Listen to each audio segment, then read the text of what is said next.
પ્રકરણ હોવાથી ધાનેરાના અનાપુર છોટા ગામે પ્રેમી પંખીડાએ જિંદગી ટૂંકાવી। એક જ પરિવારના દિયર ભાભીએ બાવરના ઝાડે ફાંસો ખાઈને જીવન લીલા સંકેલી। તો આવો જોઈએ આ એક રિપોર્ટ। એક જ પરિવારના દિયર ભાભીએ બાવળના ઝાડે ફાંસો ખાઈ જીવન લીલા સંકેલી। 19 વર્ષીય મહેન્દ્ર અને 35 વર્ષીય ભાભીએ ઝાડ નીચે લટકી કર્યો આપઘાત। બંને ભાભી દિયર વચ્ચે પ્રેમ પ્રકરણ હોવાની ચર્ચાઓ આવી સામે। 35 વર્ષીય અંતરાબેનના લગ્નને 12 વર્ષ થયા। એમનો દીકરો પણ 8 વર્ષનો।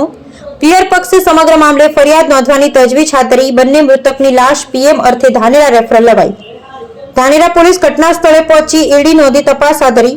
રેફરલ હોસ્પિટલમાં બંને પરિવારના લોકો ઉમટી પડ્યા।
પગ પાડવાનું થોડો આપણે પેલું હોય।